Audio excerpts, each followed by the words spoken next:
Chers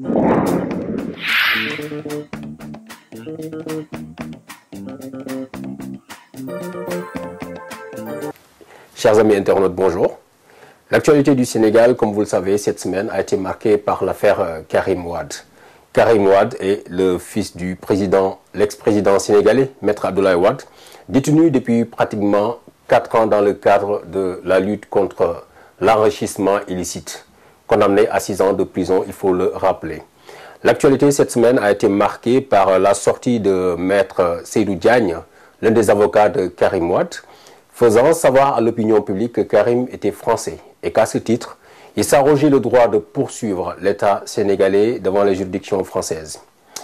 Ayant été moi-même témoin de faits et de dossiers que l'on peut appeler aujourd'hui des jurisprudences en la matière, je me permets d'amener juste quelques précisions concernant ce fait et cette possibilité pour un citoyen français de porter plainte devant les juridictions françaises. Dès l'entente de mon propos, j'aimerais juste dire que les choses ne sont pas aussi faciles que l'on peut le croire.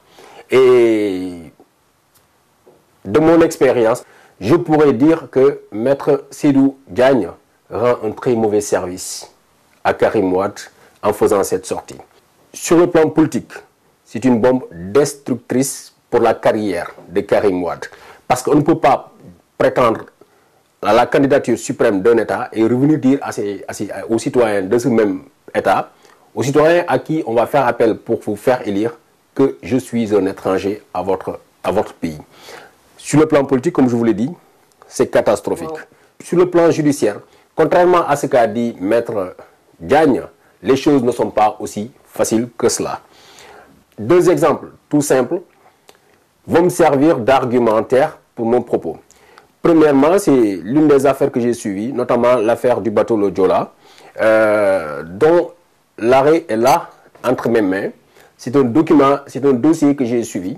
C'était par rapport aux 1863 naufragés du bateau Le Joola, dont des Français.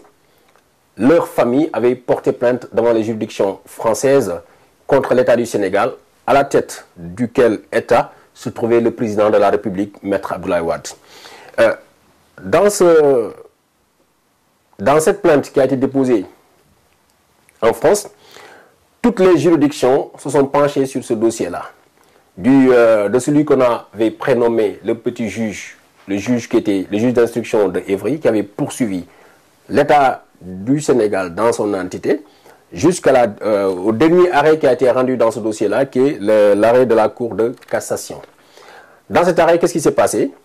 Le juge d'instruction français poursuivait aussi bien l'État sénégalais dans toute son émanation, c'est-à-dire le président de la République, Mama Dior-Boy qui était le Premier ministre, Youba Sambou qui était le ministre des Forces armées, Youssoufa Sakho, Abdou Hamid Diop, Babacar Gaye, Ousseynou Kombo, le commandant, Maïssa Tamba, Diédhiou Gomis qui était le chef d'escale de Ziguinchor et Sigine Modi. C'est dans ce cadre que le président de la République, qui a été cité comme le premier responsable, comme Mama Dior-Boy, Premier ministre, et Youba Sambou, qui en toute connaissance de cause par rapport à l'état du bateau avait ordonné sa mise à eau, avait été tout simplement libre de toute poursuite.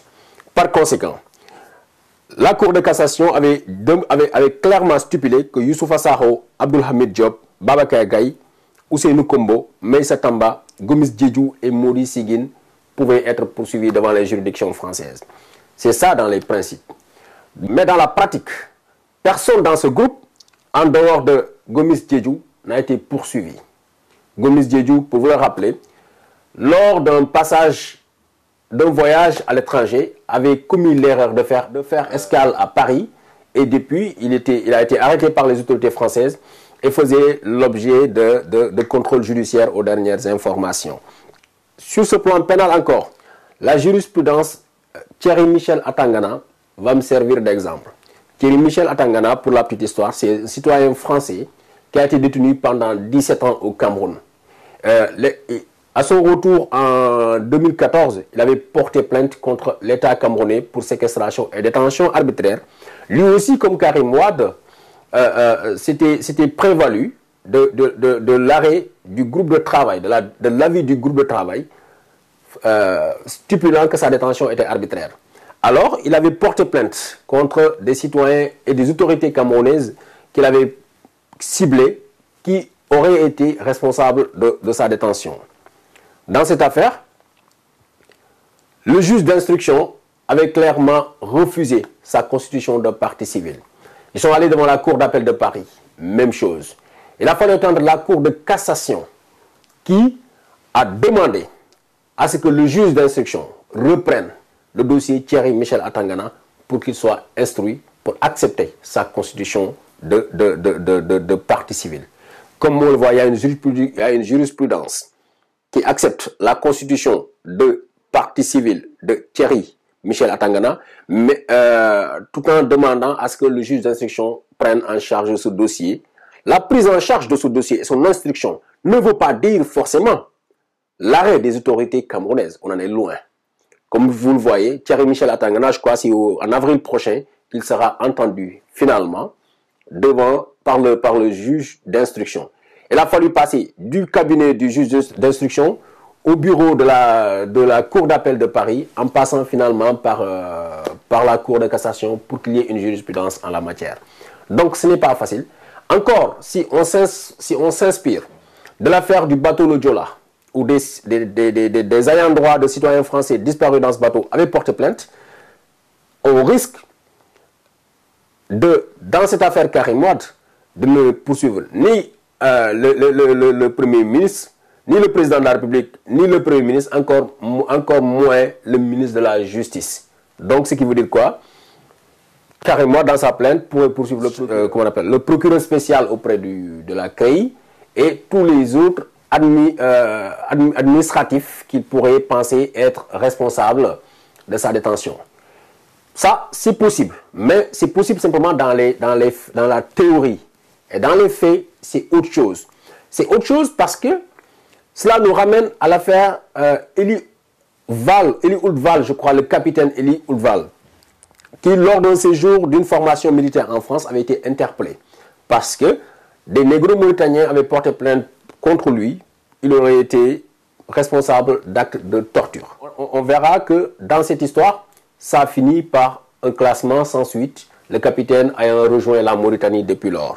Voilà des cas très concrets qui font que c'est une erreur monumentale que de brandir la nationalité française pour tenter d'intimider les autorités sénégalaises dans cette affaire-là. J'avais dit que c'était une bombe sur le plan politique. Pourquoi?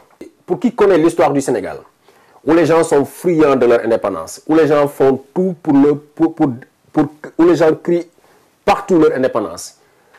Venir leur dire que je suis français, je veux que vous me donniez vos votes, je voudrais être président de la République du Sénégal, et malgré tout revenir leur dire que je suis français, je crois que il n'y a pas pire piège qu'on peut se tendre à soi-même.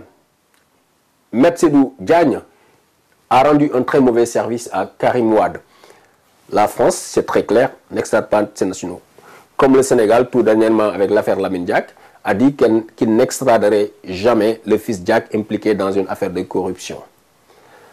Aujourd'hui, Karim, on nous dit que c'est un Français qui voudrait être président de la République du Sénégal. Si on commettait l'erreur ou cette lucidité de lui confier l'État du Sénégal, si jamais il lui arrivait quoi que ce soit dans l'exercice de ses fonctions, Karim ne pourrait pas, et qu'il se réfugiait en France, jamais on ne pourrait lui demander des comptes. Donc c'est totalement aberrant que de vouloir être président de la République d'un pays tout en étant citoyen d'un autre. C'est aberrant, c'est le mot qu'il faut dire. La seule fois que ce genre de système a fonctionné, où le citoyen de notre pays a été président de la République dans un autre pays pendant longtemps, on a vu que ça s'est mal passé par la fin, c'est avec le Pérou et avec Fujimori, le président Fujimori, qui, tout en étant président de la République du Pérou, avait la nationalité japonaise. À la fin de son mandat, quand il s'est réfugié au Japon, les gens sont allés le chercher au Japon. Le Japon l'a extradé pour qu'il puisse purger sa peine dans son pays. Voilà en gros, je crois, c'est ces précisions techniques que j'aimerais apporter à votre vigilance et vous remercie de m'avoir écouté.